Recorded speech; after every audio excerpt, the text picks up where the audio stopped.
Top more US based ఈ learning platform. మీరు కూడా స్లాట్ బుక్ చేసుకోవాలంటే ఈ నెంబర్కి కాల్ చేయండి. నమస్తే రమగారు. నమస్తే జయ. రమగారు, శివుని సాక్షాత్కారం, ఆయన సాక్షాత్కారం పొందాలంటే ఏం చేయాలి? ఏ మార్గంలో పయనిస్తే మనకు లభిస్తుంది అంటారు? అంటే సాక్షాత్కారం అంటే సినిమాలలో గడ్డింగమని శివుడు ప్రత్యక్షం అయిపోతాడు అలా అని అనిపిస్తోంది కాబోలు, అంతేనా? అదే నా ప్రశ్న. శివుడు అంటే ప్రత్యక్ష రూపం కాదు కదా జయ. మనకేం తెలుసు, సినిమా కానీ డ్రామాలు కానీ నాటకాలు కానీ లేదా మనం సీరియల్స్ చూస్తాం, వీటిలలో ఏంటంటే శివుడు అనే ఒక వ్యక్తిని చూపిస్తారు మనకు తెలియడం కోసం. వీళ్ళకి శివుడు ప్రత్యక్షమై ఈ వరం ఇచ్చాడు అని తెలియడం కోసం వ్యక్తిని చూపిస్తారు. అందులో ఉన్న త్రిమూర్తుల్లో చాలా తొందరగా వచ్చేసేది ఆయనే. తొందరగా వస్తాడు, తొందరగా ఇచ్చేస్తాడు అని చెప్పుకుంటాం. మనకు అవి తెలుసు. శివుడు అట్లా సాకార రూపిగా మన ముందు ప్రత్యక్షం అవుతాడని, మనలాగానే ఇంకొంచెం ఘనంగా ఉంటాడని మనకు అదే తెలుసు. మనలాగానే ఉంటాడు, ఇంకొంచెం తెల్లగా ఉంటాడు, తర్వాత ఏ త్రిశూలం పట్టుకుంటాడు, మనలాగా బట్టలు గిట్లు కాకుండా ఏదో పులి చర్మం కట్టుకుంటాడు, ఏనుగు చర్మం కడతాడు, లేకపోతే పైన గంగమ్మను పెట్టుకుంటారు, గంగను పెట్టుకుంటాడు, మెడలో పాములు ఉంటాయి. మనకి తెలుసు కాబట్టి శివుడు అంటే ఇలా ఉంటాడు అని మనం అనుకుంటున్నాం. అవునండి. నిజానికి శివుడు ఇలా ఉంటాడా గ్యారంటీగా మనకు తెలుసా? మనకి బుద్ధి నిలవడానికి ఇలా ఉండి ఉండొచ్చేమో అన్న ఊహకి ప్రతిరూపంగానే మనం గీసుకునే చిత్రాలు, చూసుకునే ఫోటోలు, వారైనా మనకు పంపించే రకరకాల ఇమేజ్లు అవన్నీ. శివుడనే ఆయన ఈ ప్రపంచం మొత్తాన్ని లయకారకుడు, ప్రపంచం మొత్తాన్ని లయం చేసేవాడు. అవును కదా. ఇప్పుడు చూడు, ఒక 10 మందికి 20 మందికి మేలు చేసేవాడిని మనం మహానుభావుడు అంటాం. ప్రత్యేకమైన వ్యక్తులు. ఒక 5-6 వేల కుటుంబాలకి గురువుగా ఉండే ఆయన ఇంకా ప్రత్యేకం. ఏదో మంచి కళగా సాత్వికంగా వాళ్ళ మొహాలు కనిపిస్తాయి గురుజీలు మనకి. 100 మందిని 100 కోట్ల మందిని అట్రాక్ట్ చేయగలిగిన వాడు, ఇంకా వాళ్ళకి బోల్డ్ పవర్స్ ఉన్నాయి తెలుస్తుంది. మొత్తం ప్రపంచంలో ఉన్న ప్రాణికోటి అందరికీ ఆజ్ఞ జారీ చేయగలిగేవాడు మనలాగానే కాళ్ళు చేతులతోటి ఉంటాడమ్మా. ఇలాగే ఉంటాడా? ఇలా ఎలా ఉంటాడు? అలా ఊహించకూడదు అసలు. మనకి బుద్ధి నిలవడం కోసం ఏర్పడిన రూపాలు ఇవి. నీ దృష్టి భగవంతుని యందు నిలవడం కోసం ఇప్పుడు ఊరికే గోడకేసి చూస్తూ ధ్యానం చేయండి అన్నారనుకో, గోడకేసి చూస్తుంటే అలా పోతూ ఉంటుంది కన్ను. అదే అక్కడ ఒక చుక్క పెట్టారనుకో, ఆ చుక్కకేసి చూస్తుంటే మెల్లిగా ఏమైతే అలా చూస్తున్నాం అనుకోండి. ట్రై చేసి ప్రతి వాళ్ళు చూడండి, తెలుస్తుంది. ఇప్పుడు నేను నీకేసి చూస్తున్నా, నీ బొట్టుకేసి చూస్తాను అనుకో, కాసేపు అయ్యాక నీ బొట్టు ఇట్లా పెద్దదైపోయినట్టుగా తెలుస్తుంది. దృష్టి దాని మీద నిలబడుతుంది. ఒక చుక్క మనని ఆకర్షించి దృష్టిని నిలబెడుతుంది. ఇది సాధారణంగా తెలిసింది. అవునండి. ఇప్పుడు ఒక చక్కటి రూపం, నీలము తెలుపు కలిసిన ఒక అందమైన స్వరూపం, చక్కటి ముఖం, సగం అరతెరిచిన కళ్ళు, పైన ఒక్క కన్ను బొమ్మ, ఆయన పెదిమలు నవ్వుతున్నాయేమో, మన కోసమే నవ్వుతున్నాయేమో అనిపించేంతటి చక్కటి నవ్వు. ఆ మెడలో మామూలు వాడెవ్వడూ ధరించలేని మహాపన్నగం ఒకటి ఉంటుంది. ఈ మెడ భాగం అంతా నీలంగా ఉంటుంది. మీకోసమే నేను ఈ విషయాన్ని స్వీకరించానని చెప్తున్నట్టు. ఇప్పుడు ఇవన్నీ భగవంతుడు, ఈ స్వరూపం మనది, మన కోసం అన్న భావనతో ఏమవుతాం, మనం అందులో లయమై వెళ్ళిపోతాం. మన దృష్టి అందులో లీనమైపోతాం. దానికోసమని ఈ స్వరూపాన్ని చిత్రించారు. ఈయన ఇలాగే ఉండొచ్చు, ఇలాగే ఉంటాడని తెలియదు మనకి. నువ్వు శివుడి బొమ్మలు ఏదైనా చూడు, కాసేపు చూసేసరికల్లా రమ్మంటాడు, మనని పిలిచేస్తున్నట్టు ఉంటుంది. లింగ రూపం చూసామనుకో, మనకేం పెద్దగా భావాలు తెలియవు, అక్కడేదో పవర్ ఉందని ఊహ మనకి అంతే. అదే నువ్వు స్వరూప ఫోటోను చూడు, ఒక పెద్ద ప్రతిమ ఎక్కడో బాస్పెట్లు వేసుకొని కూర్చున్నాడు, జపం చేసుకుంటున్నాడు. ధ్యానమగ్నుడుగా ఉన్న శివుడు, ఆయన కళ్ళు, ఆయన మొహము, ఆ కూర్చున్న విగ్రహము, ఒక సమున్నత ఆకారము, అవన్నీ కూడా మనని మొత్తం లోపలున్న అన్ని రకాల ఆవేశాలన్నీ లాగేసుకుంటున్నట్టు ఉంటుంది. అవునండి. ఆ లాగేసుకోగలిగే రూపాన్ని మనం చిత్రీకరించుకొని చూస్తున్నాం. శివ సాక్షాత్కారం అంటే మాటలతో చెప్పేది కాదు. మాట ఊరికే ఒట్టి పదం అది, అంతే. నిజంగా సాక్షాత్కారం లభించిన వాడు ఎవరిని మనం చూడలేము. వాళ్ళు మనలాగా మామూలుగా ఏమి ఉండరు. పొందిన వారు కూడా ఉండరంటారా రమ్మగారు? ఎందుకు ఉండరు? మహానుభావులు ఎవరో ఒకళ్ళు మనలాగా ఉండరంటారా? మనలాగా ఇప్పుడు ఈ సంసారంలో ఉండరు కదా, ఇంకా వాళ్ళకి ఏది అక్కర్లేదమ్మా. ఒక్కసారి భగవంతుణ్ణి కంటితో చూడడం అంటే బ్రహ్మానంద స్థితి.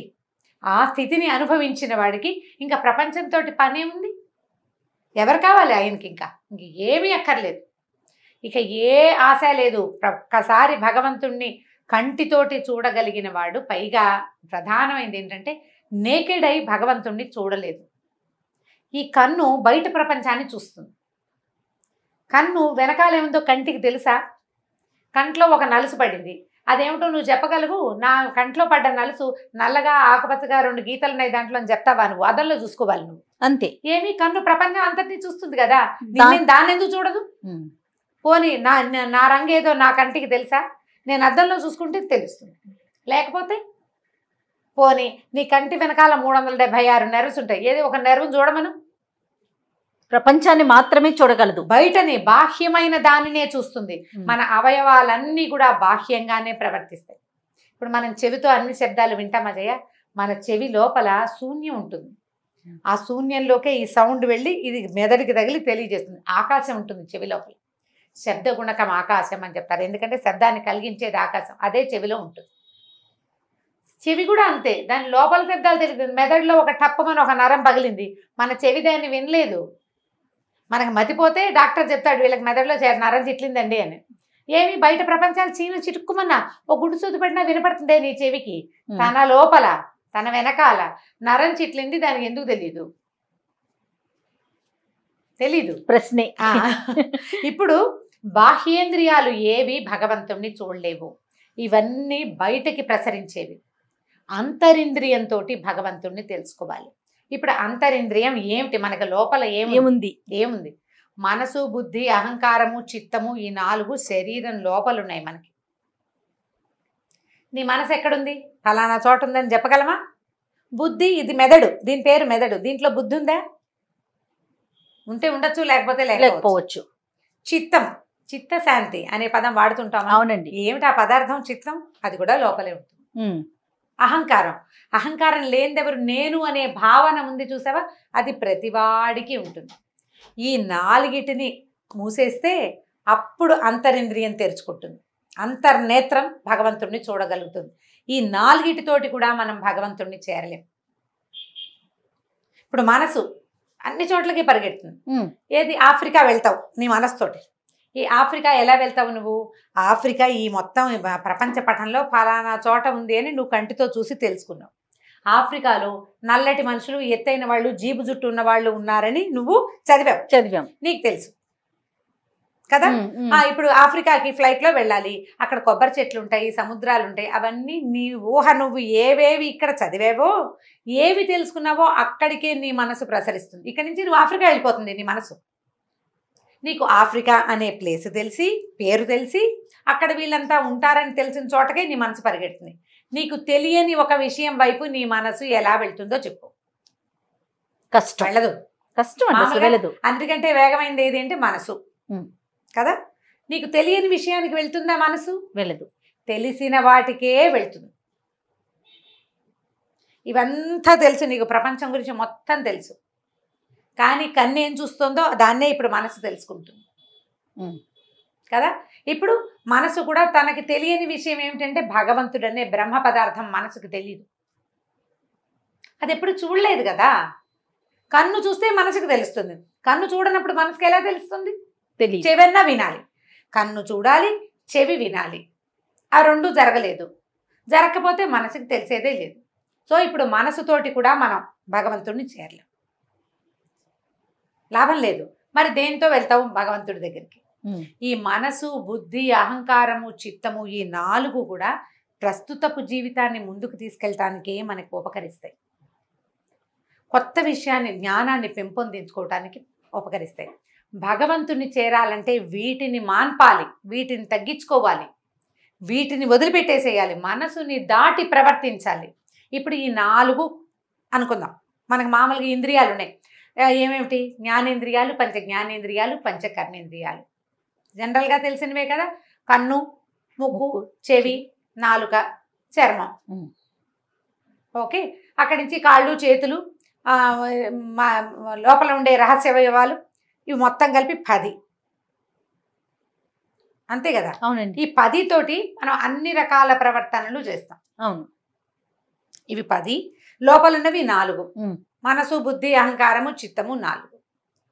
వీటితో పాటు ఈ 14 తోటే మనిషి ఉంటాడు ఇప్పుడు ప్రస్తుతం. ఎవడైనా సరే నువ్వు నేను కూడా సమస్తమైన వాళ్ళు. అంటే ఇప్పుడు చెయ్యి నేనేనా? మీలో భాగం. భాగం. కాలు నేను కాదు, చెవి నేను కాదు, ఈ ముక్కు నాలుక ఏది నేను కాదు, ఇవన్నీ కలిపి నేను. అంతే. అవును. ఇప్పుడు నేను మరణించాను అనుకుందాం. ఈ నేను అనే వ్యక్తి మరణించాడు. వీడి శరీరం అంతా ఇక్కడే ఉంటుంది. వీడి పంచ జ్ఞానేంద్రియ పంచ కర్మేంద్రియాలు రోడ్డు మీద ఇక్కడే కనపడతాయి మనకి. వీడు ఇక్కడే ఉన్నాడు కాబట్టి వీడి చిత్తము మనసు అహంకారము బుద్ధి వాడిలోనే అక్కడే ఉండాలి కదా. కానీ వీడు ఎందుకు కదలడు? దేనివల్ల వీడు కదలటం లేదు?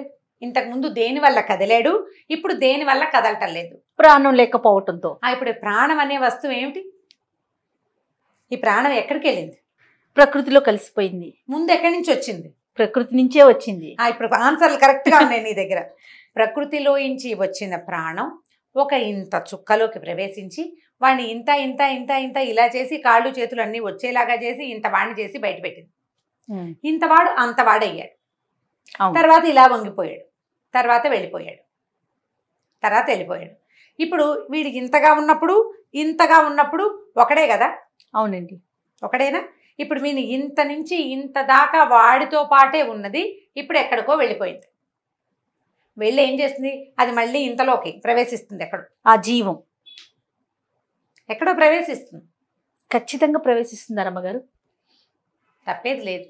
ఎప్పుడు ప్రవేశించదు అనే దాని మీద మనం మాట్లాడుకోవాలి. ఇది తప్పనిసరి. ఇందులో ఏ మార్పు లేదు. నువ్వు మనిషిగా పుడతావా, జంతువుగా పుడతావా, క్రిమికీటకాదులుగా పుడతావా, నువ్వు ఎలా పుడతావు అనేది నువ్వు ఇప్పుడు చేసిన కర్మలు, ఇంతకుముందు చేసిన కర్మల మీదే డిపెండ్ అయ్యి ఉంటుంది. మన కర్మల మీదే. ఖచ్చితంగా. ఈ కర్మ సిద్ధాంతమే భారతీయ తాలూకు అస్తిత్వ సిద్ధాంతం. ఇదే భారతీయ అస్తిత్వం. కర్మ సిద్ధాంతమే భారతీయుల ప్రధానమైన సిద్ధాంతం. ఇవాళ నువ్వు ఒప్పుకోకపో. మేము ఒప్పుకోమండి, మేము ఒప్పుకోవద్దు. ఒప్పుకోకపోయినా తప్పేది లేదు. ఒప్పుకోకపోయినా ఇవాళ 6 అడుగులు ఉన్న నువ్వు ఒకప్పుడు నువ్వు ఒక్క సూది మన మోపినంత చుక్కవి, నువ్వు ఒప్పుకు తీరాలి. ఖచ్చితంగా. సృష్టి ఇప్పుడు సూది మన మోపినంత చిన్న డ్రాప్ నుంచి నువ్వు ఇంత వాడివి అయ్యేందుకు నువ్వేం చేసావు? నువ్వేం చేయలా. నీ లోపల కదులుతోంది ఆ ప్రాణం. అది నీతో ఉంది కాబట్టి ఉన్నావు నువ్వు. అది నీతో ఉంది. ఇప్పుడు ఆ ఉన్నదే భగవంతుడు, అదే శివుడు. అది మనతో ఉన్నంత కాలం మనం ఉంటాం. అంతా నాదే. మరి ఎందుకు గుర్తించలేకపోతాం అంటారు? దాన్ని విష్ణుమాయ అంటారు. ఇప్పుడు భగవంతుడు ఈ మాయ ఆవరణతోటే మన కథ నడిపిస్తాడు. జయ, నేనే దేవుడిని నీకు మొదటి రోజునే తెలిసిపోయింది, అందరికీ తెలిసిపోయింది. పుట్టగానే నేను దేవుడిని తెలిసిపోతే సృష్టి ఎలా ముందుకెళ్తుంది? ప్రపంచం ఎలా నడుస్తుంది? ఒక్కొక్కడు తెలుసుకుంటాడు. జనన మరణ చక్రాన్ని దాటుకుంటూ వెళ్తాం. ప్రతివాడికి తెలుస్తుంది. కొంతమందికి 1,00,000 జన్మల తర్వాత తెలిసేవాడు కూడా ఉంటాడు. కొద్ది జన్మల్లోనే తెలుసుకోగలిగిన వాడు కొంతమంది ఉంటారు. అంటే ఇప్పుడు మనిషిగా పుట్టడానికి ముందు మనం ఎవరం అంటే జంతువులుగా ఉండుండొచ్చు, ఇంకేదోగా ఉండొచ్చు. పరిణామ క్రమంలో వాటి నుంచి చిన్న కీటకాల నుంచి లేదా చిన్న చేప నుంచి అట్లా అట్లా అట్లా మారుతూ మనకు మానవ జన్మ లభించింది. ఈ లభించిన దుర్లభమైన మానవ జన్మని మనం ఉపయోగించుకోవాలి, ధర్మాచరణ చేయాలి. ఇప్పుడు ఈ ధర్మం అనగానే ఒక్కొక్కళ్ళది ఒక్కొక్క ధర్మం కదా. మళ్ళీ ఇందులో బోల్డని జాతులు, మనం ఇప్పుడు చెప్పుకుంటున్న కులాలు, బోల్డని సిద్ధాంతాలు, ద్వైతము అద్వైతము, ఇంకొకటి బుద్ధిజము, జైనిజము, ఎన్నో ఇప్పుడు ఇంకా చాలా ఉన్నాయి. వాటితో పాటు మధ్య మధ్యలో కొంతమంది గురువుగారులు వాళ్ళ సొంత సిద్ధాంతం ఒకటి ప్రవేశపెడుతుంటారు. వాళ్ళు ఉన్నారు సిద్ధాంతకర్తలు. ఎవరు చెప్పినా అల్టిమేట్గా చెప్పేది చివరికి ఇదే కదా జరిగేది. దాంట్లో నుంచి మనం భగవంతుడిని చేరుకునే విధానాన్ని తెలుసుకోవాలి. భారతీయులకి భగవంతుడు ఇచ్చిన పెద్ద అవకాశం ఏంటంటే భగవద్గీత. భగవద్గీతలో ఈ పరిణామ క్రమం స్పష్టంగా చెప్పబడింది. తాపీగా చదివి ఎవరి దగ్గరైనా అర్థం చెప్పుకుంటే బాగా క్లియర్గా తెలుస్తుంది. ఇప్పుడు ఇంగ్లీష్లో మీనింగ్స్ దొరికేసినాయి. నెంబర్ ఆఫ్ టైమ్స్ చదివితే మీ అంతటా మీకే తెలుస్తుంది. ఏమైనా డౌట్స్ వస్తే ఎవరినైనా అడగచ్చు. ఇప్పుడు భగవద్గీత అంటే ఇప్పుడు ప్రతివాడు భగవంతుని చేరాలంటే మనసు బుద్ధి చిత్తాహంకారాలన్నింటినీ మూసేయాలండి, ఇవన్నీ వదిలిపెట్టేయాలి, ప్రపంచాన్ని సర్వసంగ పరిత్యాగులయ్యి భగవంతుని తెలుసుకోవాలంటే అదేం సిద్ధాంతమేం లేదు. సర్వసంగ పరిత్యాగి అవగలిగేవాడు లక్షల్లో కోట్లల్లో ఒకడు ఉంటాడు. మిగిలిన వాళ్ళంతా ఈ సంఘంతోటే, ఈ ప్రపంచంతోటే, ఈ కర్మలన్నీ ఆచరిస్తూనే చక్కగా పెళ్లిళ్ళు చేసుకుని పిల్లల్ని చదివించుకుంటూనే భగవదర్పణం చేయాలి తమ చేసే కర్మలని. ఆ చేసిన వాడు స్లోగా కొన్ని జన్మల్లో భగవంతుడిని చేరుకోగలుగుతాడు. ప్రతి నీటి బొట్టు, ఆకాశం నుంచి పడిన ప్రతి నీటి బొట్టు సముద్రాన్ని చేరాల్సిందే. అట్లాగే మనం ప్రతి జీవి కొంతకాలానికి కొన్ని లక్షల ఏళ్ళకైనా సరే భగవంతుడిని చేరి తీరుతాడు. దానికి మన ప్రయత్నంగా ఇప్పుడు మానవ జన్మలో ఉన్న వారంతా కూడా మన ప్రయత్నంగా ఏం చేయాలంట? ధర్మాచరణ. ఇప్పుడు నీకేం చెప్పబడిందో నువ్వు అది చెయ్యి. ఇప్పుడు ఎలా ఎవరి పాత్రని వాళ్ళు పోషించటము, ఎవరి పాత్రని వాళ్ళు పోషించడం. మనం ఒక కుటుంబంలో ఉన్నాం. మన కుటుంబానికి ఒక పద్ధతి, ఓ పంధా ఉన్నాయి. నీ కుటుంబానికి ఏ పద్ధతి లేదు, ఎవరిన ఒక గురువుని ఆశ్రయించు, అతని బంధాన్ని అనుసరించి ముందుకు తీసుకెళ్ళు, ఇతరులకి సహాయం చేయి. నువ్వు నీ దగ్గర 4 ముద్దలు అన్నం ఉంటే ఒక ముద్ద ఆకలి కొన్నవాడికి ఒక ముద్ద పెట్టు. 4 పక్షులు మీ వాకిట్లో తిరుగుతుంటే 2 గింజలు ఆ పక్షులకు వెయ్యి. ఓ దేవాలయానికి వెళ్ళు, భగవంతుని ప్రార్థించు. ఈ ప్రపంచంలో ఉన్న శక్తి అంతటిని వాడుకోమని నాకు ఇచ్చావు ప్రత్యక్ష నారాయణమూర్తి అని సూర్యుడికి దండం పెట్టు. కార్తీక మాసం, మాఘమాసం స్నానం చేస్తావు, చెయ్యవు, ఎలాగోలాగా ఉండు. కనీసం నువ్వు ఇతరులకి సహాయం చెయ్యి. దానివల్ల నువ్వు చేసే చాలా చెడు పనుల నుంచి నీకు కర్మక్షయం కలుగుతుంది. ఆ కర్మలన్నీ తగ్గిపోతాయి. నీకు మంచి సుకర్మలు పెరుగుతాయి, కుకర్మలు తగ్గిపోతాయి. ఇతరులను మోసం చేయకు, పరుల ధనాన్ని అపహరించకు, పరోపకారం చేయడానికి ప్రయత్నం చేయి. పెద్ద ధర్మాచరణ అందరికీ కుదరదు జయ. మేము చేస్తున్నామని నిన్ను చేయమని ఎవరైనా ఎలా అంటారు? నీకు కుదిరింది, నీకు అవకాశం ఉంది, నీ బుద్ధి దాని యందు నిలిచింది. కొంతమందికి నిలుస్తుంది బుద్ధి, రోజు గుళ్ళోకి వెళ్ళాలి, కుదుర్చుకుంటారు. వాళ్ళకి ఇంట్లో కుదురుతుంది, వాళ్ళకి అవకాశం వస్తుంది, వాళ్ళ బుద్ధి కుదురుతుంది. కొంతమందికి అవకాశం ఉండదు, బుద్ధి కుదురుతుంది. కొంతమందికి బుద్ధి కుదిరిన ఏ అవకాశము ఇవ్వరు భగవంతుడు. గుళ్ళోకి వెళ్ళడానికి ఏ అవకాశం ఉండదు. ఏదైనా ధర్మం చేద్దాం, పూజ చేసుకుందాం, పునస్కారం చేసుకుందాం అంటే ఒప్పుకోరు ఎవరు, చుట్టుపక్కల వాళ్ళు. వాళ్ళకి వేరే ధర్మాలు ఉంటాయి. వీడి బుద్ధి ఇట్లా ఆగుతుంది. ఈ పెనుగులాటతోటే సరిపోతుంది. పెనుగులాడద్దు. అవకాశం ఉన్న చిన్న మంచి పనినైనా చేయండి. దేవాలయానికి వెళ్తాం, ఒక దీపం పెట్టుకోండి. దేవాలయాల్లో ఇతరులను నిందించకండి. తప్పకుండా ఏంటి మీరు అలా మాట్లాడకండి, దుర్భాషలు ఆడకండి, ఇతరులను నిందించకండి. ఇవన్నీ ధర్మాలే. ఇది చేస్తూ క్రమంగా ఇప్పుడు ఈ జన్మలో ఇప్పుడు మనం ఉన్నావా, ఇప్పుడు గనక నువ్వు ఇతరులకు సహాయపడు, ఇబ్బంది పెట్టకుండా ఉండు. కనీసం ఎవరికైనా అవసరమైనప్పుడు ఒక 10 రూపాయలు ఇవ్వు, ఒక మంచి మాట చెప్పు. నీ మాట సాయంతో వాళ్ళకి పని అవుతుందంటే మాట సాయం చేసేసేయి. ధనమే జీవితంగా భావించకు. ఎందుకంటే నువ్వు ధనమే జీవితంగా భావిస్తావు. ధనం చాలా అవసరం, అసలు నిర్వివాద అంశం అది. డబ్బులు లేకపోతే ఎలాగా? కానీ డబ్బులే ఉన్నా కుదరదు కదా. అది డబ్బుల కోసమే ప్రయత్నం చేయొద్దు. అప్పుడప్పుడు కొంత ధర్మాచరణ కూడా చేస్తూ ఉండండి. అవకాశం ఉంది, కాలు చెయ్యి ఉన్నాయి, రోడ్డు దాటుతున్నారు, ఎవరికైనా చేయించుకుని రోడ్డు దాటించు. ఎవరో బ్యాగ్ మైలపోతున్నారు, ఆ బ్యాగ్ తీసుకో. చిన్నవే కదా మనం చేయగలిగిన. ఇలాంటి ఆచరణ చేస్తుంటే తరువాత జన్మలో ఈ ఆచరణ ఉంది చూసావా, అది వీడికి కొంచెం ముందుకు తీసుకెళ్తుంది. లేదా జపం చేసుకుంటావు, నువ్వేదో పూజ చేసుకుంటావు, బాగా వెళ్తావు గుళ్ళకి, నువ్వు చేసినటువంటి ఇది ఉంది చూసావా, ఈ గుడికి వెళ్ళటము, లేదా ఏదైనా చక్కటి సంగీతం వింటాం, దేవుడు ఎదురుకుండా ఒక చక్కగా కూర్చొని పాటలు పాడడం, ఇలాంటివన్నీ తర్వాత జన్మకి క్యారీ అవుతాయి. మనిషి చనిపోతే ప్రాణాలు పోతాయి కదా మామూలుగా మనం చెప్పుకుంటాం. అయితే ఏంటంటే లోపల పంచకోశాలు ఉంటాయి మనకి, అన్నమయ, మనోమయ, విజ్ఞానమయ, ఆనందమయ, 5 కోశాలు. లైన్ మర్చిపోయాను. 5 కోశాలు ఉంటాయి. వీటిలలో ఒక కోశం వ్యక్తులతోటి వస్తుందట, జీవుడితో పాటు. దానివల్ల ఏమిటంటే పూర్వజన్మ సంస్కారం అనేది వింటుంటాను చూసాము. అవునండి. ఆ సంస్కారము ఇలా వస్తుంది. జీవుడితో పాటు వచ్చిన ఆ ప్రత్యేక కోశంలో వాడు ఈ జన్మలో ప్రగాఢంగా విశ్వసించిన ఒక ధర్మం, చాలా ఆసక్తిగా విన్నటువంటి సంగీతం కానీ, చాలా ఆసక్తిగా చేసిన ఒక క్రియ కానీ, ఇంట్లో ఎవరికి రాదండి, ఈ పిల్లాడికి సంగీతం వచ్చు అంటారు. వాడిది పూర్వజన్మ సంస్కారం వల్ల వచ్చిందంట. అది వాడితోటి వెళ్తుంది. నువ్వు ఇప్పుడు దుర్మార్గమైన పనులు చేసావనుకో, కొంత వస్తుంది నీతోటి. ఇంట్లో అందరు వెజిటేరియన్స్ అయితే నీకు ఒక్కడికి చేపలు చూస్తే తినబుద్ధి అవుతుంది. వదిలిపెట్టలేవు. ఆ మరణ సమయంలో కూడా నీకు చేపలే గుర్తొస్తాయి, అవే తినాలనిపిస్తూ పోయేవనుకో, అది గుర్తు చేసుకుంటాం అనమాట మనం. కాబట్టి ప్లాన్డ్గా చేసుకోవాలి. ఇప్పుడు మనకు అవకాశం ఉంది, భగవంతుడు మనకి మనిషిగా పుట్టేందుకు అవకాశం ఇచ్చాడు. సాధ్యమైనంత దుష్ప్రవర్తన చేయకుండా సత్ప్రవర్తన చేయటానికి అవకాశాలు తీసుకోవాలి. శివ సాక్షాత్కారం ఎప్పటికో జరుగుతుంది. భగవంతుణ్ణి మనం తెలుసుకున్నాక ఇక మళ్ళీ పుట్టము మనం. మళ్ళా మనకి పుట్టుక లేదు, పునరావృత్తి రహితమైన ముక్తి. అండి. దాన్నే ముక్తి లేదా మోక్షం అంటారు. అదే భగవంతుడిని చేరడం. ఇంకా అక్కడ చేరాక ఇక నువ్వు పుట్టేదేం లేదు. మళ్ళీ ఇంకోసారి యుగం మళ్ళీ మొదలవుతుంది కదా. ప్రపంచం అంతా మొదలయ్యేది ఇంకెన్ని తరాల తర్వాత, ఎన్ని యుగాల తర్వాత. అప్పుడు అందరితో పాటు నువ్వు వస్తావు. నువ్వు ప్రత్యేకమైన వాడివి కాదు. నువ్వు ప్రత్యేకమైన వాడు కాదు. వీళ్ళందరూ సముద్రంలో నీటి చుక్కల్లాగా భగవంతుడిలోటి భాగాలం మనం. భగవంతుడు అనే ఒక పెద్ద వస్త్రంలోని ఒక్కొక్క నూలు పోగు ఒక్కొక్క ప్రాణి. ఈ నూలు పోగులన్నీ అక్కడ చేరితే మళ్ళీ అక్కడ వస్త్రం తయారవుతుంది. మళ్ళా సృష్టి మొదలైనప్పుడు వస్త్రంలో ఉన్న పోగులన్నీ బయటకు వస్తాయి. చెట్లు గాను, చేమలు గాను, పురుగు గాను, పిల్లి గాను, ఎలగ్గాను, మనిషి గాను అవే పుడతాయి. నేను ఆ వస్త్రంలోని దాన్నే వాణ్ణే అని మనం తెలుసుకోగలగాలి. ఆ సముద్రపు నీటి చుక్కనే అని కనుక మనకి తెలిసిందా, నాలాంటి వాడే నువ్వు కూడా, నా ఎదురుగుండా ఉన్నవాడు కూడా నాలాగానే ఒక భగవంతుని స్వరూపం. వాడి రూపం అలా ఉందంతే. నువ్వు మంచినీళ్ళు తెచ్చావు జయ, ఒక పెద్ద బిందె నిండా. నీళ్లు ఎన్ని ఉంటాయి? బిందెడు నీళ్లు. దాన్ని గ్లాసులో పోసావు, గ్లాసుడు నీళ్ళు. పోనీ చెంబులో పోసావు, చెంబుడు నీళ్లు. ఇప్పుడు అన్నిట్లలో ఉన్నది ఏమిటి? నీళ్ళే. రూపమేగా మారింది. అంతే. ఆఫ్రికాలో నల్లగా ఎత్తుగా జీబు చుట్టుతోటి ఉన్నా వాడు దేవుడే. పోనీ ఇక్కడ యూరోప్లో చూస్తే ఎర్రగా పొడుగ్గా భలే అందంగా ఉన్నారు, బాగున్నారు అనిపిస్తారు, వాళ్ళు భగవంతుడే.